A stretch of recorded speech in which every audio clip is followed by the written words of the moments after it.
नमस्कार दोस्तों, मैं शमशेर अहमद और आप देख रहे हैं जनहित न्यूज भारत। और जनहित न्यूज की भारत टीम यहाँ पे सिद्धवलिया और सिद्धवलिया चीनी मिल में और सिद्धवलिया चीनी मिल के प्रबंधक शशि केडिया जी हमारे साथ मौजूद हैं। देखा जाए 2020 में कोरोना और बाढ़ की त्रासदी जिस तरह से तबाही मचाई थी, एक बार फिर वैसा ही मंजर फिर सामने देखने को मिल रहा है। भारत शुगर चीनी मिल के प्रबंधक शशि केडिया जी हमारे साथ मौजूद है। आइए उनसे जानते हैं जो दोहरी मार किसानों पर पड़ रही है उसको लेकर इनके तरफ से क्या पहल किया गया, खास तौर पर बाढ़ को लेकर, बाढ़ की जो समस्या लगातार साल दर साल बना हुआ है उसको लेकर क्या पहल किया जाए। सर, बहुत बहुत स्वागत है हमारे चैनल में आपका। बाढ़ की जो समस्या है और कोरोना की मार से अभी किसान उभरे नहीं थे, तब तक फिर बाढ़ और कोरोना फेज 2 लहर आ चुका है, क्या कुछ कहना चाहिए? बिल्कुल सही है। ये पिछले साल कोरोना की पहली लहर, उसके बाद बाढ़ की भयानक त्रासदी से अभी तक लोग नहीं उभरे हैं। किसानों की आर्थिक स्थिति काफ़ी कमज़ोर हो गई, उसके बावजूद लोग लड़ के किसी तरह से वापस गन्ने की बुआई अपने फसलों में, खेतों में काम कर रहे थे। लेकिन ये वापस दूसरी बार कोरोना की वजह से सबके सारे काम बंद हो गए और अब जो बाढ़ का खतरा मंडरा रहा है, इतनी हल्की सी बारिश में जो बांधों की स्थिति दिखाई दे रही है, उससे काफ़ी भयभीत हैं किसान।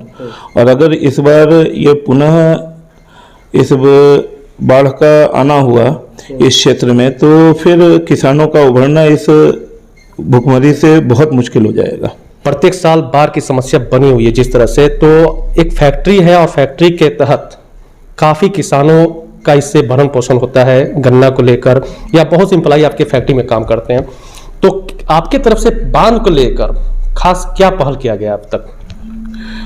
बांध को लेकर हम लोग लगातार मुख्यमंत्री से लेकर उच्च अधिकारियों से मिल रहे हैं सारे जगहों पे कि इस बांध का मरम्मती पक्काकरण करवाना काफ़ी आवश्यक है। ये हर साल ये बांध का टूटना और जिसकी वजह से किसानों के साथ साथ मिल की आर्थिक स्थिति भी काफ़ी खराब हो रही है। पिछले साल हमारे फैक्ट्री फरवरी में बंद हो गई, गन्ना पूरा नहीं मिला। और इस साल भी बहुत अच्छे दिखाई नहीं दे रही है स्थिति। इस बार भी पैदावार काफ़ी कम होने की उम्मीद लग रही है। अभी से खेतों में पानी लग गया है किसानों के। कई जगहों पे जैसा सुन रहे होंगे, गोपालगंज में ओवर करके पानी आ गया, कई जगहों पे टूटा है। तो ये स्थिति बहुत भयानक भयावह हो रही है। अभी पूरी जुलाई और अगस्त का महीना बाकी है अभी। तो अगर इस बार पुनः वापसी होती है बाढ़ की, तो बहुत मुश्किल हो जाएगा इस फैक्ट्री को भी उभरना। और साथ में अभी हम लोग एक इथेनॉल का प्लांट भी लगाने जा रहे हैं, 75 KLPD का।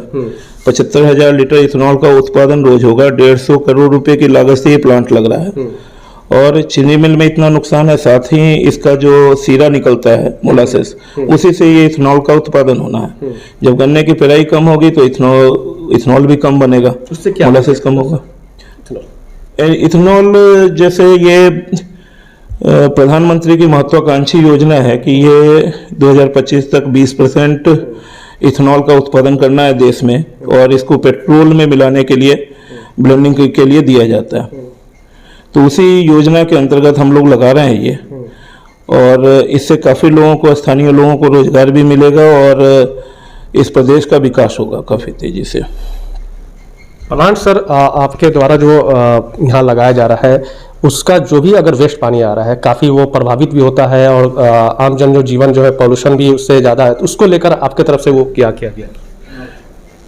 इस प्लांट को लगाने की जब पहल की तो इसमें सबसे ज़्यादा इसी बात पे ध्यान रखा गया हमारी मैनेजमेंट की तरफ से भी।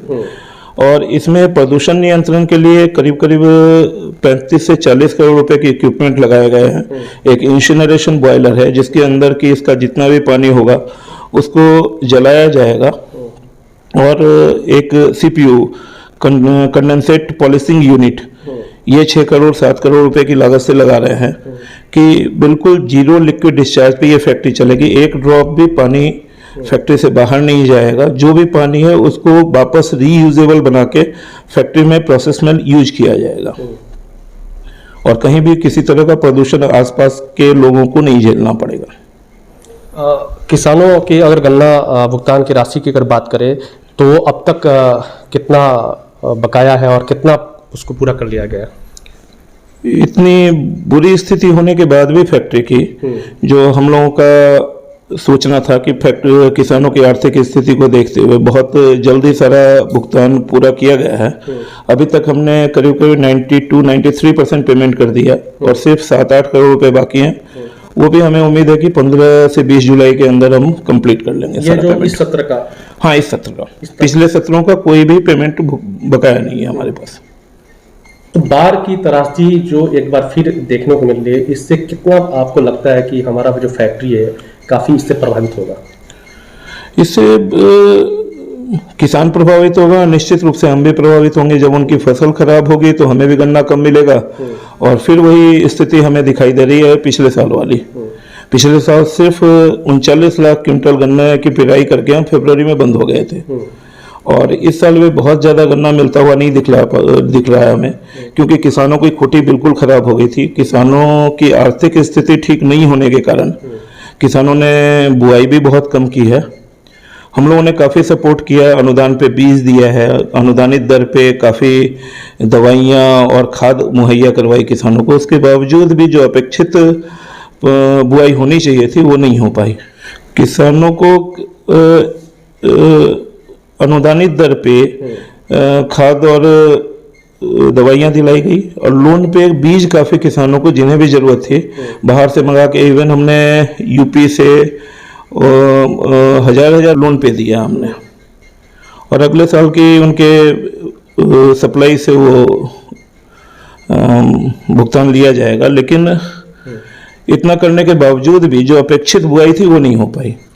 इस बाढ़ को लेके निश्चित रूप से किसान प्रभावित हो रहे हैं और ये चीनी मिल के अस्तित्व पे भी संकट के बादल छा रहे हैं, क्योंकि ये गन्ने की जो फसल होती है कम से कम 11 से 12 महीने की 10-11 महीने की फसल होती है।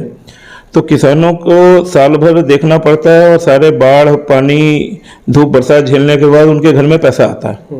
किसान इसीलिए इस गन्ने से डाइवर्ट हो रहे हैं और दूसरी क्रॉप जैसे गेहूं और धान जो छोटी फसल है 3 महीने 4 महीने में कट जाती है उसकी तरफ डाइवर्ट हो रहे हैं, मोटिवेट हो रहे हैं, उसी की तरफ ज़्यादा जा रहा है।